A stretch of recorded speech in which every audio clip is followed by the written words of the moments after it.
Hola, mi nombre es Lenis López y el de mi compañera Marsolis López. El filósofo que seleccionamos para estudiar el diplomado de investigación fue Francis Bacon, quien es reconocido como uno de los padres de la epistemología empírica. Este filósofo del siglo XVII nos invita a cuestionar nuestras creencias y a construir un conocimiento sólido basado en la observación y la experimentación.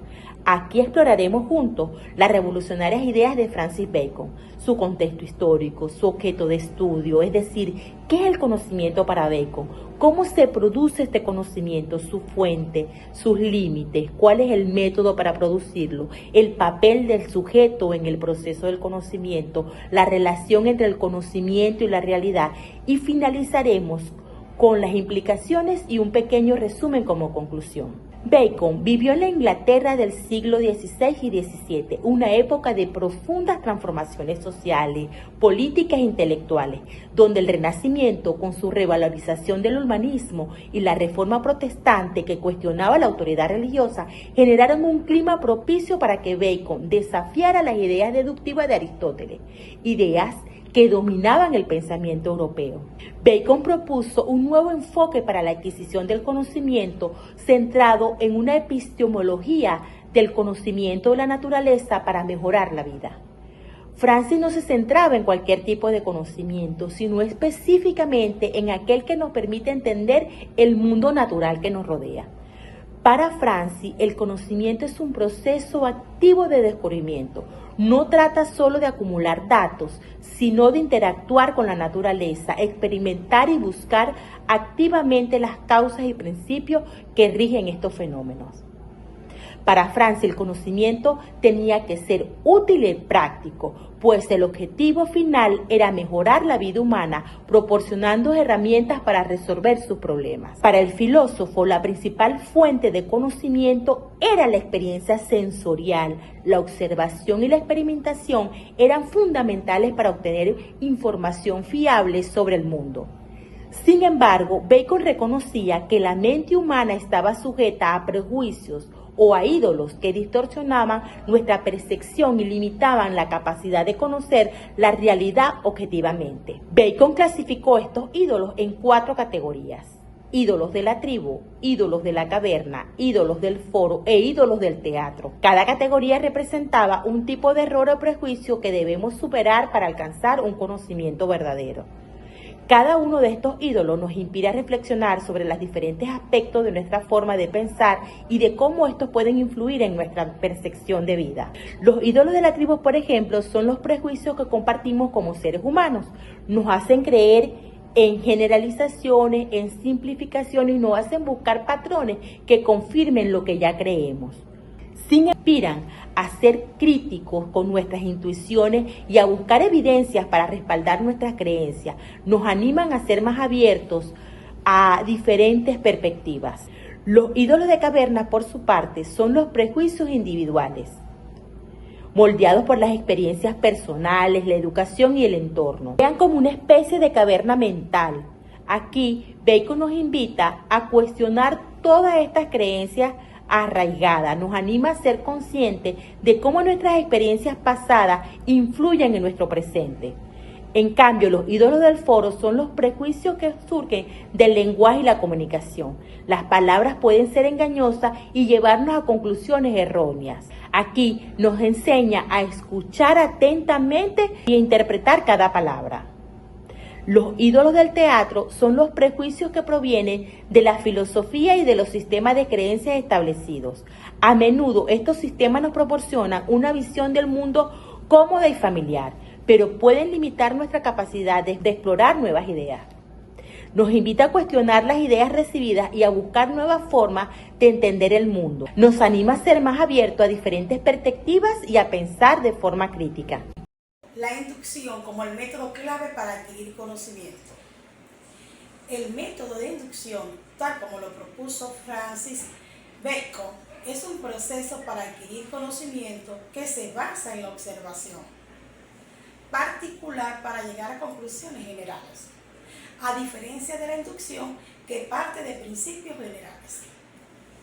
El filósofo propuso registrar las observaciones en tabla de investigación, donde se clasifican según su instancia o casos particulares en 3 categorías.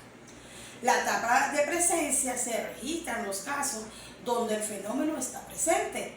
La tabla de ausencia se registra en los casos donde el fenómeno está ausente. Y la tabla de grado se registra en los casos en que los fenómenos se presentan en diferentes grados o intensidades. En su obra, por ejemplo, propuso investigar la naturaleza del calor. Primero, observó dónde está presente el calor, en el fuego, en el sol, en la fricción, y registró estas instancias de presencia con atención en la tabla. Luego observó dónde está ausente el calor, en la luna fría, en las estrellas distantes, en el agua helada, en las piedras inertes. Estas instancias de ausencia lo ayudaron a descartar características que no son esenciales para el calor. También observó que el calor se presenta en diferentes grados. Una llama pequeña es menos intensa que una fogata. Estas instancias de grado nos demuestran que el calor es una cualidad variable. Con todos estos datos, comparó y analizó las instancias, buscando patrones y conexiones, y finalmente llegó a la conclusión de que el calor es un tipo de movimiento expansivo en los cuerpos. El método inductivo nos permite descubrir la verdad, observando la naturaleza y analizando los datos. Es un proceso que requiere paciencia, observación cuidadosa y pensamiento crítico. Para este filósofo, el sujeto de conocimiento es un agente activo que interroga la naturaleza a través de la experimentación. El científico no es un observador pasivo, sino un investigador que diseña experimentos, recopila datos y formula hipótesis. Cabe mencionar que no profundizó en el análisis de las características individuales del sujeto, como el género, la cultura o clase social, ya que podrían influir en el proceso de conocimiento.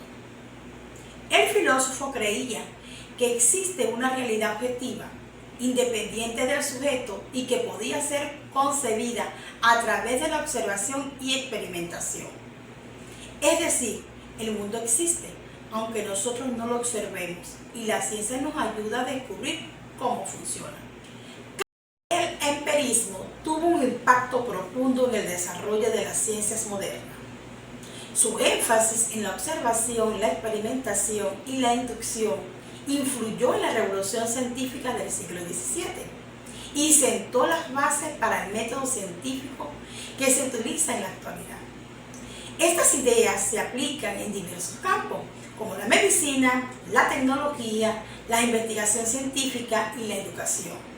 Su énfasis en la importancia de la experiencia y la observación promueve un aprendizaje activo y basado en la evidencia.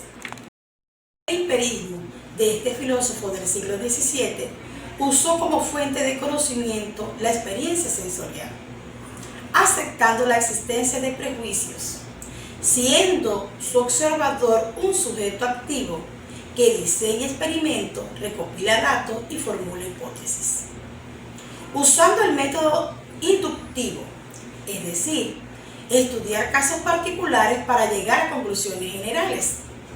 Nos dejó un legado invaluable, nos enseñó a observar el mundo con ojos críticos, a cuestionar las ideas preconcebidas y a buscar la verdad a través de la experiencia.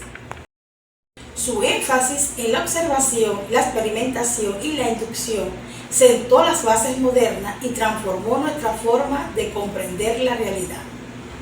Gracias a Bacon, la ciencia dejó de ser un conjunto de especulaciones abstractas para convertirse en una herramienta poderosa para explorar, analizar y transformar el mundo.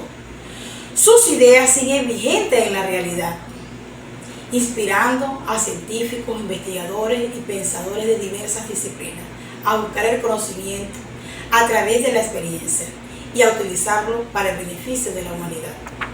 Nos invitamos a reflexionar sobre cómo los prejuicios y las ideas preconcebidas pueden afectar nuestra percepción del mundo y nuestra búsqueda del conocimiento.